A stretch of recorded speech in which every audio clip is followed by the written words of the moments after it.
नमस्कार, Ram Ram sir. Vicks classes के reading session 17th में आपका स्वागत है। पिछला जो आर्टिकल था इकोनॉमिक वूज से हैंडल कैसे करना है, उसके ही कंटिन्यूटी में ये वाला आर्टिकल है। चैनल को सब्सक्राइब करिए, शेयर करिए, बेल आइकन को हिट कर दीजिए। पोस्ट योर कमेंट्स, आप अपने कमेंट्स भी छोड़ सकते हैं so that I can help you in further lectures. आगे के लेक्चर्स जहाँ पे आपको मेरी हेल्प की ज़रूरत है, वहाँ पे कुछ आपके हेल्प के लिए कुछ लेक्चर्स नए बनाए जा सकें। Keep commenting, keep posting. और ये जो पीडीएफ होता है उसके नीचे आपका जो है उसमें मेरा नंबर भी दिया होता है, उस पर आप मुझे व्हाट्सएप पे भी अपनी क्वेरीज़ को लिख सकते हैं। चलिए शुरुआत करते हैं आज के आर्टिकल की। सिंस इसके बारे में पहले भी हम आर्टिकल पढ़ चुके हैं, थोड़ी और क्लैरिटी अगर इस आर्टिकल पर चाहिए तो आप पिछला आर्टिकल जाकर आप पढ़ सकते हैं। तो चलिए शुरुआत करते हैं आज के आर्टिकल की।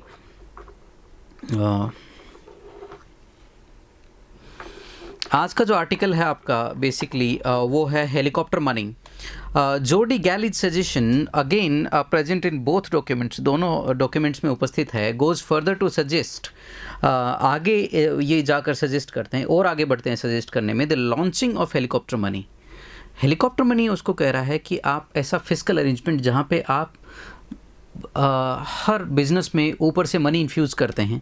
N additional physical transfer from the state to business and individuals in order to stimulate the economy or is paid by the central bank itself, showing up as a reduction in the bank's capital, especially acting as a transfer from the bank to the government।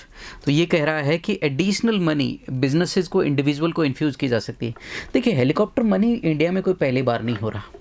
जैसे अभी जनधन योजना है और जो अपना नरेगा है, चलिए नरेगा में तो फिर भी कोई प्रोडक्शन एक्टिविटी होती है, पेंशन स्कीम्स हैं, ये हेलीकॉप्टर मनी का ही एक एग्जाम्पल है। बट हेलीकॉप्टर मनी उसको इसलिए नहीं कहा जा सकता क्योंकि वो रेगुलर सोशल स्कीम है। यहाँ पर ये कह रहा है कि for the time being additional physical transfer करिए स्टेट टू बिजनेसेस, यानी आप सरकार क्या है धंधों को एंड इंडिविजुअल्स लोगों को, in order to stimulate the economy, ताकि इकोनॉमी उद्दीप्त हो सके, यानी इकोनॉमी एक्साइट हो सके। दैट इज़ पेड फॉर, जो पे की जाती है by the central bank itself, जो सेंट्रल बैंक के द्वारा ही, showing up as a reduction in the bank's capital, जो बैंक के कैपिटल में रिडक्शन शो करता है, special essentially acting as a transfer from bank to the government, और ऐसे एक्ट करता है जैसे गवर्नमेंट की तरफ से bank to the government transfer हो रहा है। Swayze and Zuckman suggest that the state should provide liquidity to businesses. States भी businesses को तरलता प्रोवाइड करवाएं, लिक्विड कैश प्रोवाइड करवाएं, एंड इंडिविजुअल्स लोगों को, with the state acting as payer of last resort, जहाँ पे स्टेट लास्ट पेयर है, ensuring a certain baseline level of funding to enterprises। कम से कम एक minimum amount, certain base line, एक आधारभूत एक लाइन बना के वहाँ तक आप level of funding to enterprises, उद्योगों को, एंड पीपल लोगों को, अनेबल टू वर्क, जो कार्य करने में अभी असमर्थ हैं।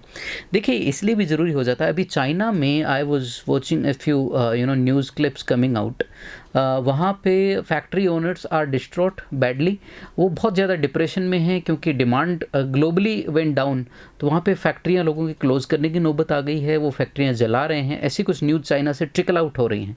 सो आई थिंक काफ़ी कुछ होने वाला है। तो ऐसी स्थिति बाकी जगह पैदा नहीं हो, इसलिए फंडिंग जो है एंटरप्राइज को और अनेबल टू जो वर्क है उनको फंडिंग की देनी चाहिए। Among the other progressive policy suggestions, और इसके अलावा दूसरे प्रोग्रेसिव पॉलिसी सजेशंस हैं Tyler Cowen in plans for economic mitigation from the corona virus, और एक टेलर कोवेन है, इन्होंने कहा है कि प्लान है इकोनॉमिक मिटिगेशन, आर्थिक कम करने की, जो किसी भी चीज़ की गंभीरता को कम करना मिटिगेशन होता है, बार बार आ रहा है ये word, from the corona virus के वजह से, इन एक्ट इंक्लूसिवली, कि आप सभी को शामिल करके उसमें आप इसके जो पॉलिसी में इकोनॉमिक मिटिगेशन करिए, ताकि क्या है ज़्यादा आर्थिक नुकसान लोगों को ना झेलना पड़े।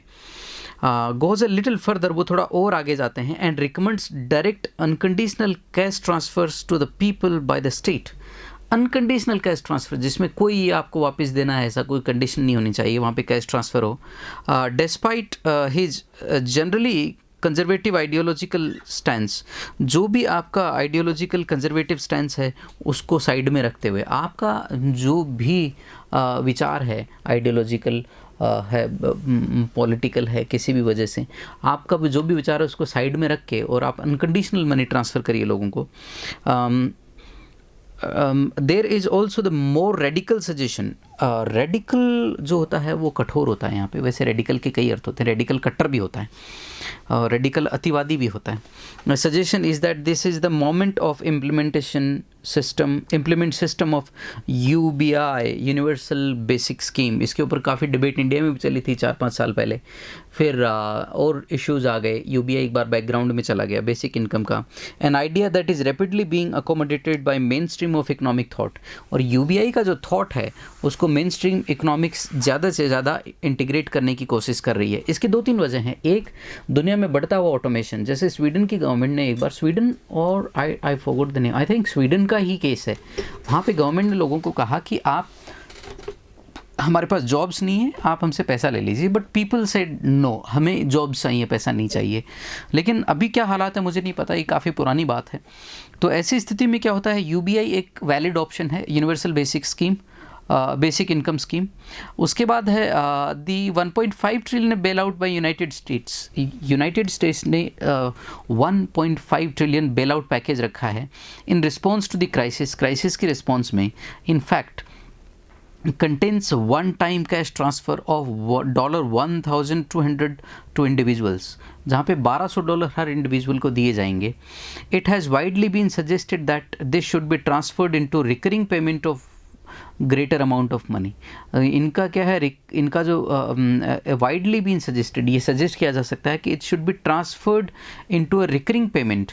रिकरिंग पेमेंट का मतलब बार बार पेमेंट, बार बार, हर बार 1200 नहीं, इसको डिवाइड करके कैसे भी recurring payment of greater amount of money, इसे थोड़ा बढ़ा के ग्रेटर अमाउंट ऑफ मनी लोगों को रिकरिंग दिया जाना चाहिए ताकि सस्टेन करे economy.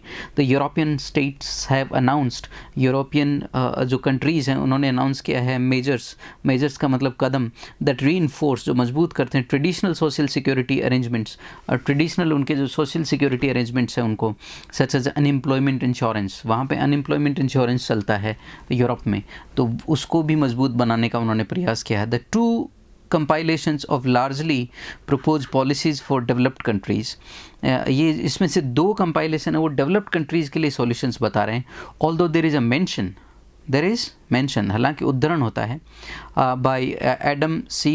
Possin, the article containing the economic nationalist virus through global coordination।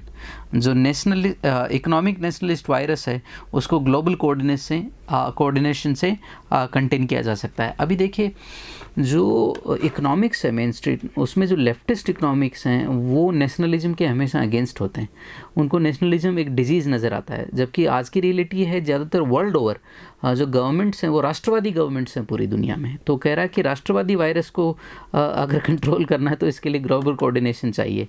ये अपनी अलग ही थ्योरी लेकर आ रहे हैं भाई साहब। In act fast, the developing countries में एक्सपीरियंस विड्रॉल्स ऑफ लिक्विडिटी।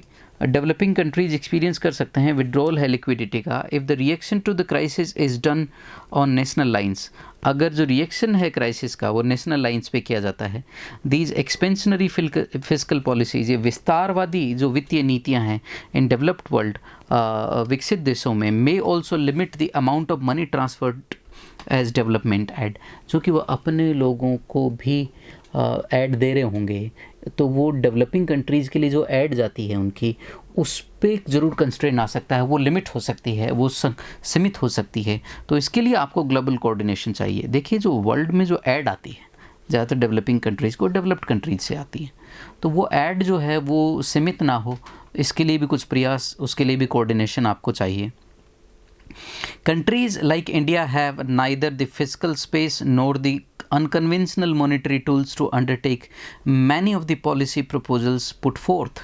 तो ये कह रहा है कि भारत जैसे देश के लिए ना तो फिस्कल स्पेस है, ना तो वित्तीय जगह है, हमारे पास पैसा ज़्यादा नहीं है, और नॉर दी अनकन्वेंशनल मॉनेटरी टूल्स, ना ही हमारे पास ऐसे कोई गैर परंपरागत अनकन्वेंशनल होते हैं, गैर परंपरागत मॉनेटरी टूल्स, वित्तीय साधन है हमारे पास to undertake many of the policy proposal, कि हम उन जो ज़्यादातर जो पॉलिसी प्रपोजल्स हैं, जो नीतिगत हमारे सामने जो प्रस्ताव हैं उनको आगे रखा हम उसको पुट फोर्थ कर सकें, यानी सामने रख सकें. Targeted cash transfers in developing countries are also considerably more complicated owing to paucity of data about businesses and individual incomes. अब यहाँ पे भारत में बड़ी एक दिक्कत ये आती है कि यहाँ पे टारगेटेड जो कैश ट्रांसफ़र है ये ज़्यादा जटिल हो जाता है. किसकी वजह से? पॉसिटी का मतलब होता है लैक, कमी ऑफ डेटा, आंकड़ों की कमी है. किसके बारे में? बिजनेसेस के बारे में. इंडिविजुअल्स इनकम, इंडिविजुअल की इनकम से बहुत से लोग हैं जो सेल्फ एम्प्लॉयड लोग हैं मेरे जैसे, उनका गवर्नमेंट के पास कोई डेटा ही नहीं है कि वो भूख मर रहे हैं या वो उनकी जेब में भरी हुई हैं. तो भारत में एक बड़ी कॉम्प्लिकेटेड सिचुएशन ये है कि एग्जैक्ट टारगेटेड जो कैश ट्रांसफ़र है उसके लिए हमारे पास कोई डेटा नहीं है. और फिर लफड़ा और आ जाता है, कागज़ नहीं दिखाएंगे. अगर आप डेटा इकट्ठा भी करना चाहो जनता को तो फिर कॉमरेड आगे जाते हैं, उनके एक अलग प्रॉब्लम है. And the fact that people in developing countries often face multiple forms of deprivations, वंचना या वंचित या गरीबी होती है डेप्रिवेशन, कई तरह की गरीबी फेस करते हैं. दैट विल ओनली बी एग्जासरबेटेड, जो और ज़्यादा बद से बदतर हो जाती है, एग्जासरबेट बाय करंट क्राइसिस, आज की क्राइसिस में. And requires more complex social policies, और ज़्यादा जटिल सामाजिक नीतियों की ज़रूरत होती है देन मॉनेटरी ट्रांसफ़र्स. केवल पैसा ट्रांसफ़र करने के अलावा भी आपके पास ज़्यादा सोशल पॉलिसीज़ होनी चाहिए.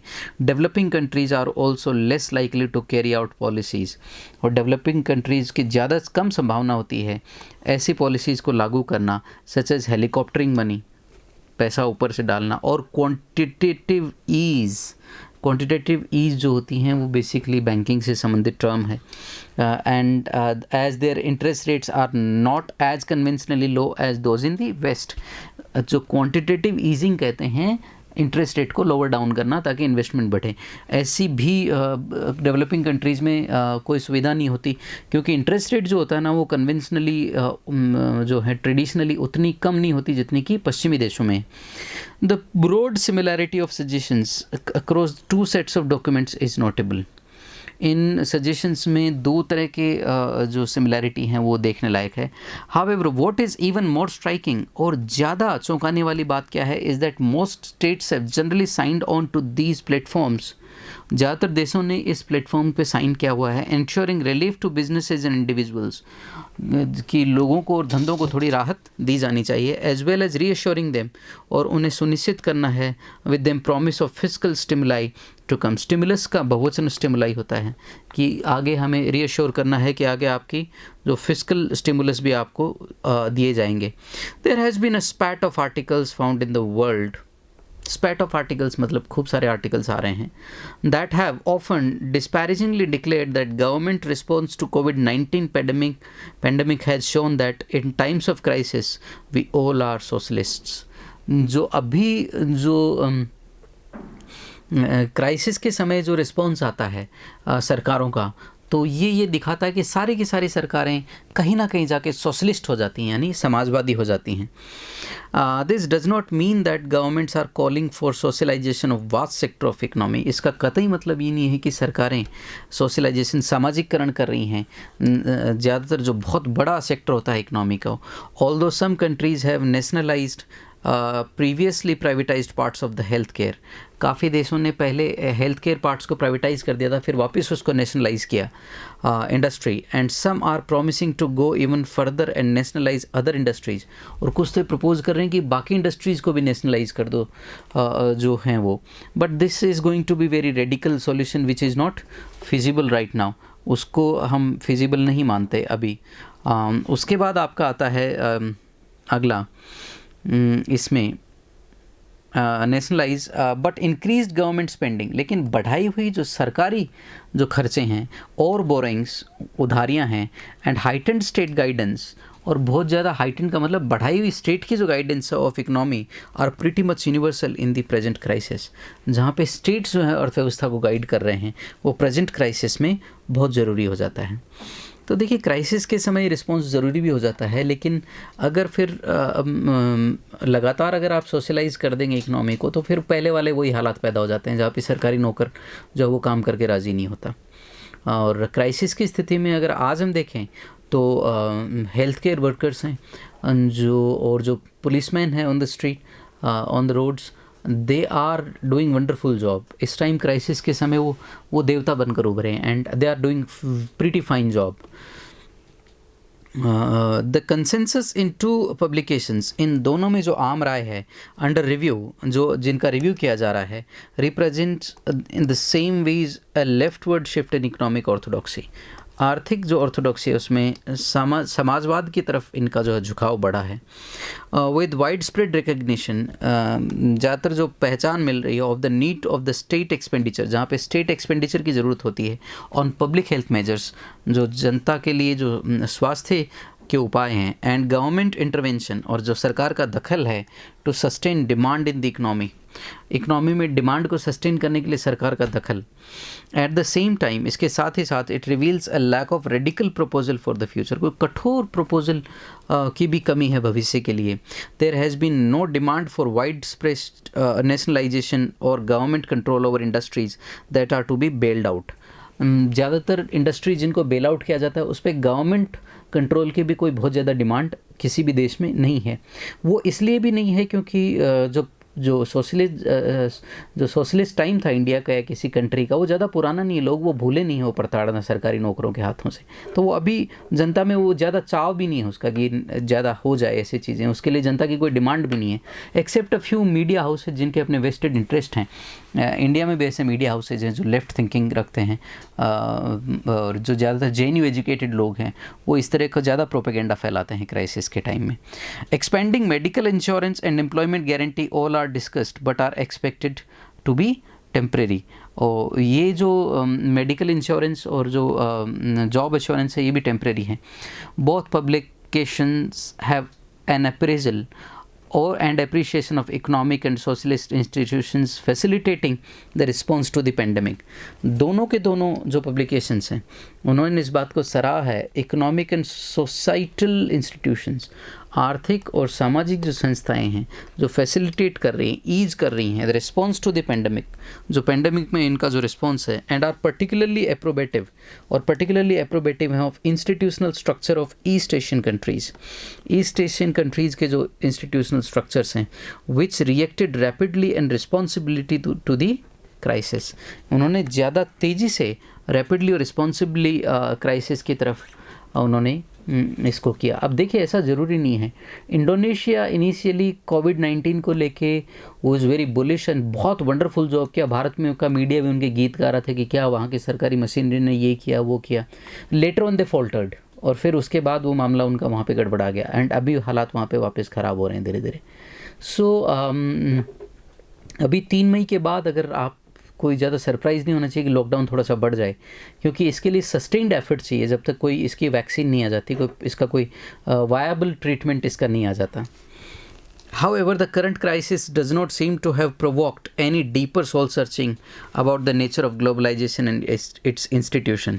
हालांकि अभी जो क्राइसिस है ये इसने कोई ज़्यादा प्रोवोक का मतलब उकसाना है, गहरी सोल सर्चिंग, आत्ममंथन about the nature of globalisation, जो भूमंडलीकरण है और इसके इंस्टीट्यूशंस के जो उनका जो रोल है उसके बारे में कोई ज़्यादा लोग सोल सर्चिंग नहीं कर रहे अभी। The fact that nation states have been fundamental unit of response to pandemic has aroused surprisingly little commentary about the nature of pan-national institutions such as European Union। तो ये कह रहा है कि nation states have been the fundamental unit, जो राज्य हैं या देश हैं वो फंडामेंटल यूनिट रही है इस क्राइसिस को हैंडल करने में, इसके रिएक्शन में। एंड कोई बहुत मतलब तेज़ी से जो इंटरनेशनल जो इंस्टीट्यूशंस है, जैसे यूरोपियन यूनियन, उनके ऊपर कोई कमेंट्री नहीं है, दे आर ऑलमोस्ट साइलेंट, ये कहना चाह रहा है। Reality may have actually turn out to be more radical, फिर रेडिकल शब्द का है, ज़्यादा कठोर हो सकती है वास्तविकता। But the aforementioned nationalisation in countries such as Ireland, Spain and Italy as a gesture of friendship and gratitude to countries such as Cuba and China, which have assisted it in the dealing with the crisis. ये कोई left word है, तो ये कह रहा है कि इनके लेफ्ट वर्ड जो थिंकिंग थोड़ी चेंज हुई इटली और स्पेन जैसे देशों की, जिन्होंने फ्रेंडशिप दिखाया है और ग्रेटिट्यूड दिखाया है, एहसान दिखाया है कुछ देशों का, such as Cuba and China, have assisted in dealing with the crisis, जिन्होंने क्राइसिस को डील करने में सहायता की है. इंडिया तो सोशलिस्ट कंट्री नहीं है ट्रेडिशनली, माओवादी भी नहीं है, फिर भी इंडिया ने भी तो हेल्प करी है, तो ये कोई वैलिड आर्गूमेंट नहीं है जो फैक्ट कि जो वर्ल्ड ओवर जो फैक्ट है उसके अगेंस्ट आता है. तो आज का जो आर्टिकल है बेसिकली ये 2-3 चीज़ें आपको बता रहा है कि हेलीकॉप्टर मनी, यानी कि एक जो सरकारें हैं उनका जो रिस्पॉन्स है वो ऑलमोस्ट सोशलिस्ट रहा है, तो अभी देशों को सोशलिज्म की तरफ सोचना चाहिए, ये भाई साहब का आर्ग्यूमेंट है. और कंट्रीज़ बॉटम लाइन कहीं ना कहीं सोशलिस्ट हैं. बहुत से देश जिनकी सोशलिस्ट थिंकिंग नहीं थी उन्होंने भी क्यूबा चाइना जैसे लोगों का धन्यवाद दिया है जो कि सोशलिस्ट कंट्री हैं. ऐसा कुछ नहीं है, इंडिया सोशलिस्ट नहीं है, बट फिर भी इंडिया ने भी हेल्प की है. तो बस ठीक है, ये कहना चाह रहा है कि अगर मैं इसका क्रक्स में आपको समझूं, बाकी इसके फालतू के आर्गुमेंट्स को छोड़ के, तो इसके एक आर्गुमेंट इस ऑथर का मुझे बड़ा अच्छा लगा, वो ये है कि लोगों को और बिजनेसेस को आपको मॉनेटरी हेल्प दी जानी चाहिए. फिर इसमें ये कह रहा है कि डेवलपिंग कंट्रीज़ में ये कैसे मुश्किल हो जाता है क्योंकि हमारे यहाँ जो है डेटा है वो नहीं है इंडिविजुअल उनका बिजनेसेस का, लोगों का, तो काफ़ी कुछ चैलेंजेस हैं. उसके बावजूद it was a nice article. Thank you so much. May God bless you all. नमस्कार. राम राम सर.